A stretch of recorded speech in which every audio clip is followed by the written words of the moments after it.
Hello, everybody. Welcome to Ruby Rogues. My name is John Epperson. And our panel today, we have Luke Stutters. Hello. And myself. And today we are interviewing Emily Giurleo. And I apologize because I forgot to ask how to pronounce your last name. So let me know if I botched that too bad. No worries. It's Giurleo, but nobody Giurleo. pronounces it correctly, so it is all right. Well, now that I've heard it, I can attempt it with much better success, hopefully, in the future. Well, so Emily, would you give us a quick intro as to, who you are and maybe why you're famous a little bit? Sure. So my name is Emily Giurleo, as we said. Until literally a couple weeks ago, I worked at MongoDB and I helped maintain the Ruby driver for MongoDB and the Mongoid object document mapper. And I am not famous, but I contributed a talk to the virtual Rails conf this spring called Successfully Onboarding a Junior Engineer in 3 Steps. And I believe that is why I am here. That is part of the background we have here. Hey, folks, if you love this podcast and would like to support the show, or if you wish you could listen without the sponsorship messages, then you're in luck.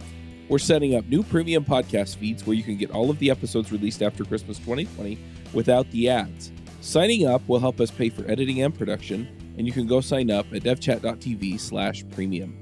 It's interesting that you say you work on Mongo and Mongoid and MongoDB. Mm-hmm. I feel like a lot of people will have opinions, myself included, on the use of Mongo. But thank you very much for contributing to that. So the fact that it exists is important. Can you talk a little bit about what you did or what you said in your talk? Just kind of maybe summarize a little bit. Maybe give us like the 3 steps to successfully onboarding a junior engineer. Maybe we can go from there. For sure. So when you hire a junior engineer, it's really important to set them up for success because, and I say junior engineer here because as someone gets more experienced, I think they learn how to set themselves up for success. But when you have a new engineer who's in their, first or second job, they are going to need more guidance, and they're going to do better if you set up an environment where they're able to succeed. And so I think to set them up for success, you want to hit 3 main goals.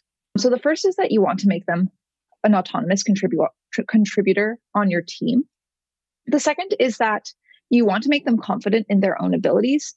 And the third is that you want to develop trust between that new engineer and you, assuming you are their manager or mentor in this role.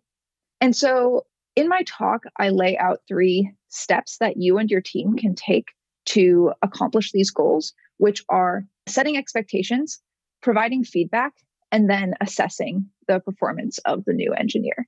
And so that's sort of the outline of the talk.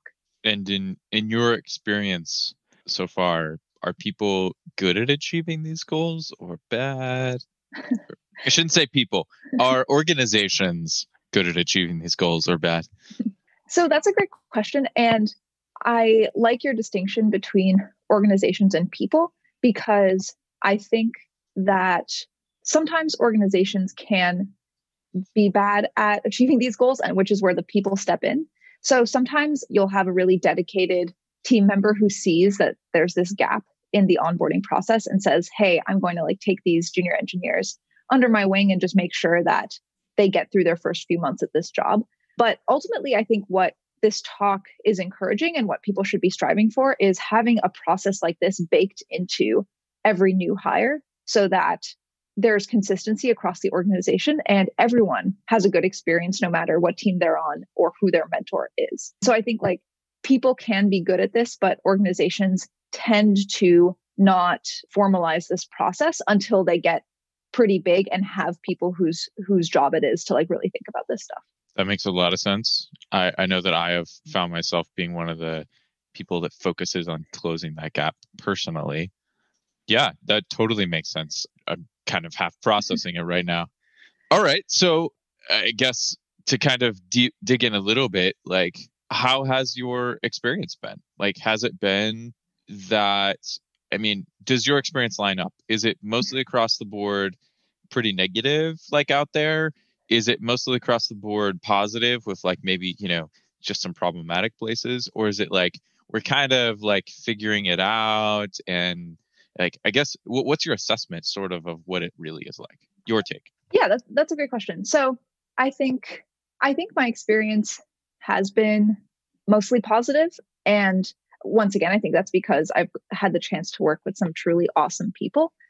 And so when things have fallen through the cracks, I feel like there have always been people I could rely on to sort of help me out and make sure I knew what I was doing and had the tools I needed to succeed. But I definitely have like some funny stories about things that have happened that kind of contributed to this talk. So one example, in my talk, I talk about giving feedback. And in that section, I talk a little bit about how it's important to give feedback that's both positive and as well as negative. And so I think it's really easy when a junior engineer is just starting, you see a bunch of stuff that they aren't quite doing right because they don't really know what they're doing, but that's okay. And you tell them like, oh, you could improve by doing this, this, and this.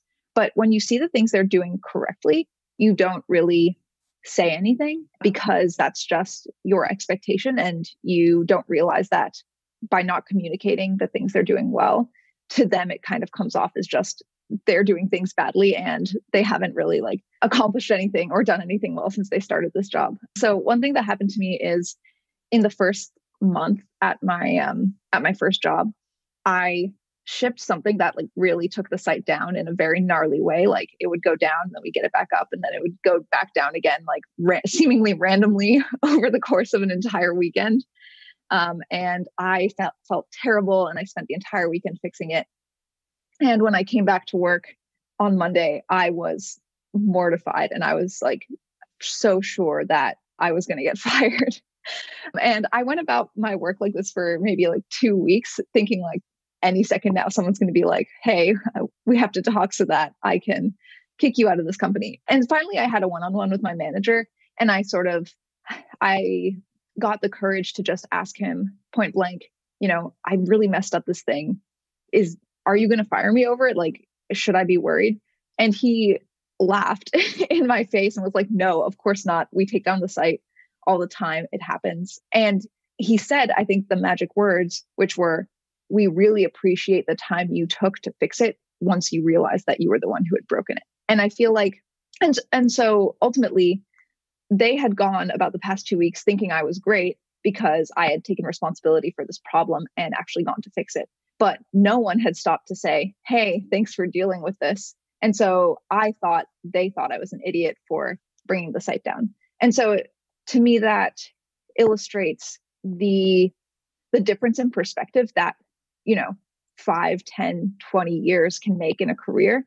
And it's real, and why it's so important to communicate all of that feedback very directly with a junior engineer instead of just assuming that they know what you're thinking. So